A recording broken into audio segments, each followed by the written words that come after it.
Hello అండి, నేను doctor Lavanya, radiation consultant at Renova BB cancer hospital, Malakpet. నేను ఇప్పుడు breast cancer screening guidelines గురించి ఎక్స్ప్లెయిన్ చేస్తాను. బ్రెస్ట్ క్యాన్సర్కి 3 మెయిన్ స్క్రీనింగ్ మొడాలిటీస్ ఉన్నాయి. ఒకటి సెల్ఫ్ బ్రెస్ట్ ఎగ్జామినేషన్, సెకండ్ది క్లినికల్ బ్రెస్ట్ ఎగ్జామినేషన్ అండ్ థర్డ్ది ultrasound or mammography. Self breast examination వచ్చి ప్రతి women every monthly 1 week after periods self breast examination చేసుకుని అందులో ఏదైనా లంప్ ఉంటే అది ఫర్దర్ గా మనం ఇవాల్యుయేట్ చేయొచ్చు. క్లినికల్ బ్రెస్ట్ ఎగ్జామినేషన్ అంటే examination by a health care professional like doctors, nurses or training తీసుకున్న ఎవరైనా వాళ్ళతో breast examination is clinical breast examination. Third modality వచ్చి అల్ట్రాసౌండ్ ఆర్ మ్యామోగ్రఫీ. మ్యామోగ్రఫీ అంటే లో డోస్ ఎక్స్రే టెక్నిక్, అది x-ray లాంటి ఒక investigation. Next guide lines కి వచ్చేసి ICMR ఇండియన్ గైడ్ లైన్స్ ప్రకారం స్క్రీనింగ్ రికమెండేషన్స్ 20 to 30 years లో ఉన్న వాళ్ళకి self breast examination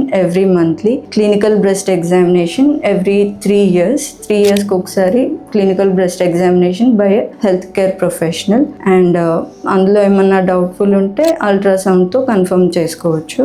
40 years and above ఉన్న వాళ్ళకి గైడ్ లైన్స్ వచ్చేసి monthly self breast examination and clinical breast examination every yearly ఒకసారి and mammography every yearly. And high risk ఉమెన్కి high risk అంటే family హిస్టరీలో మనకి ఎవరికైనా బ్రెస్ట్ క్యాన్సర్ ఉన్నవాళ్ళు, లేదంటే హై రిస్క్ జెనెటిక్ మ్యూటేషన్స్ ఉన్నవాళ్ళు లైక్ BRCA1, BRCA2 ఆర్ చైల్డ్హుడ్లో చెస్ట్ ఏరియాకి రేడియేషన్ థెరపీ తీసుకున్న వాళ్ళు, వీళ్ళు హై రిస్క్ ఇండివిజువల్స్.